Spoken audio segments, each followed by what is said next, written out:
Hello and welcome back everybody. So we are well past the end of summer here in Melbourne, and in the Northern Hemisphere, the end of winter. So I know that around this time of the year, the YouTube fragrance feed is saturated with top spring lists or spring and summer lists, and I'm going to give you my own take on this. Given that I've just come out of 6 months of warmer weather here in Australia, I'm going to talk about 7 fragrances that I enjoyed wearing in the warmer months. So I'm not going to separate them into spring or summer scents, and I guess to make something different and put a twist on things, I'm going to talk about a few fragrances that you would not normally associate or pigeonhole into a seasonal category.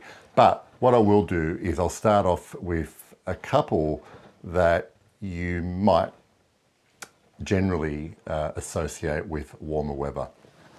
All right, so I really enjoyed this over the last 6 months, and mainly because it was the first time I really fell in love with a grapefruit dominant fragrance, and I've done a review. If I've done a review of any of these, I'll link.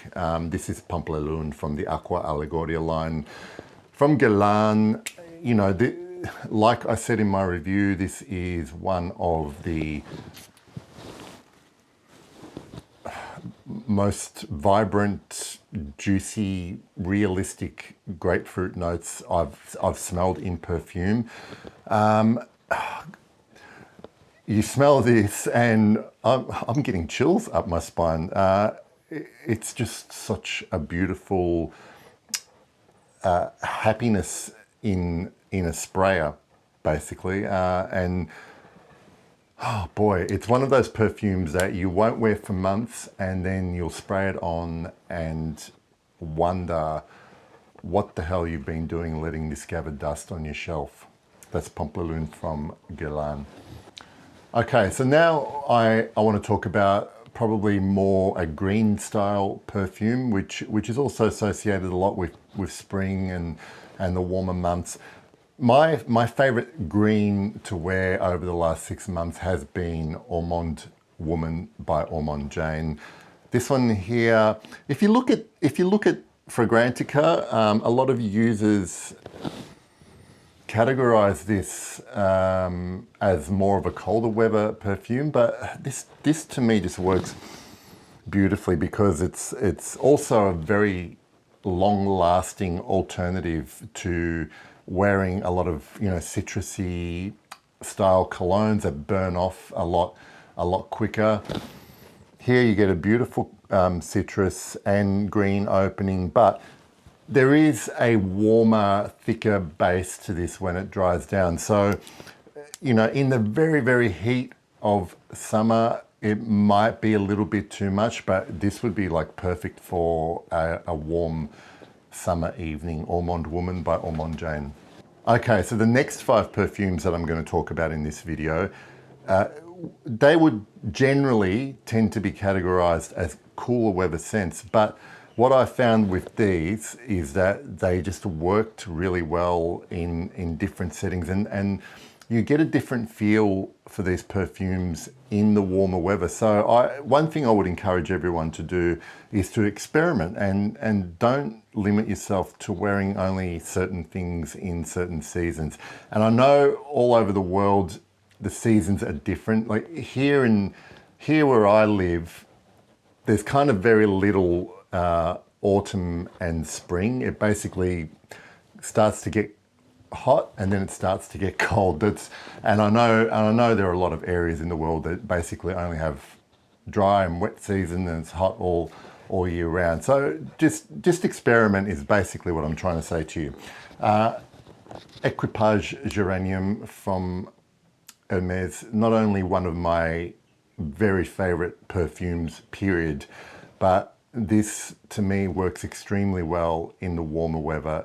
And it's mainly to do with the cool spiciness of this geranium, and I guess some of the minty aspects that you get in here. And also when it dries down into the creamy woody base, it's more of a blonde wood than a dark, heavier wood. So overall, it maintains this air of lightness about it that makes it really appropriate. I mean, really, if you live in one of these places that have a beautiful spring, I can't even think of anything that would be better than this in that setting.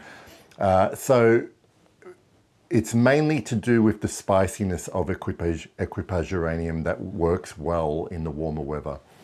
So with the theme of spices segueing into this next fragrance, there are certain spices that give off heat, and then there are certain spices that give off a cool aspect. A couple of those are things like black pepper, and cardamom is another one. And Declaration from Cartier is cardamom heavy, along with other things like caraway or cumin, which give it a bit of a more pungent body to it, along with some bitter orange in the opening. This to me is more of a warm weather scent than a cool weather scent. And I think this actually should be given the chance to bloom in a warmer weather, and you get so much more out of it that I have found on my skin.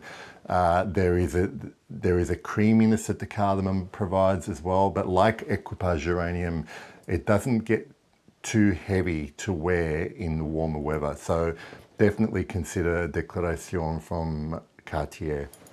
All right, so this might surprise a few people, but again, with the theme of spices, and the reason that I've chosen an amber as good in the warmer weather is not so much about it being an amber, but basically this is one of the driest perfumes out on the market at the moment, and for that reason it works particularly well in warmer weather, particularly in places that have kind of drier summers and not so humid. And I'm talking about L'air du Désert Marocain from Andy Tower. It is a beautiful amber accord that sits in the heart of this perfume, but it's what surrounds that amber accord that makes this perfect all year round. Look, even in the very hot days here in Melbourne, I can wear this as long as I don't overspray, and it never really becomes suffocating, because there's kind of this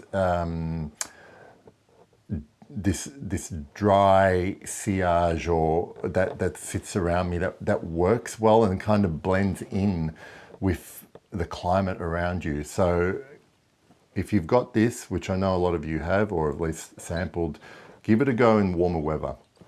Okay, so this next one really for me works as a lighter incense perfume, and it's mainly to do with the effect of the aldehydes used in this perfume. This is Two Man from Comme des Garçons. The aldehydes have this kind of waxy, fizzy feel to, they add that feel to this kind of light, dry vetiver. I want to say there is a citrus zing going through it, but I can't really, if there's any citrus in here, I really can't identify a specific one. And I think it's still coming from the aldehydes here. So it's really light incense as well that doesn't make it too overwhelming. And again, another one that's, made for cooler months that works in the warmer months. This one here is a little bit of a surprise packet for me. I acquired a partial bottle of Lanarchist from Caron. This opens up with a really, really good mint note. Now, I'm not a fan of mint, but here it works because it gives off, this is a kind of a spicy base, which traditionally when you smell this base is a warm spice. It's mainly, there's a lot of cinnamon in here that works well and blended well with the woods that are in the base and other resins. But the mint give this almost a cologne type feel that lasts well into the dry down. And again, it's another one that's deceptively light, and I don't mean in performance. Although it's not a monster performer, you can smell it for a good, 4 or 5 hours. But because of that minty opening, and it's almost, it is almost like a really nice spearmint toothpaste opening, combined with those warmer spices, it's a very unique accord, but totally wearable, I find, from Lanarchist from Caron. So that's another one to try in warmer weather. Okay, so they're my 7 favorites for the warmer seasons, and I hope that's given you some ideas to experiment.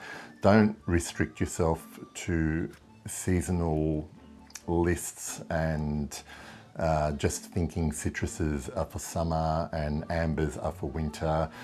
Experiment and you might discover stuff that works really well or even smells different than you've ever experienced them. All right, I'll see you all later. Thanks for joining. Bye.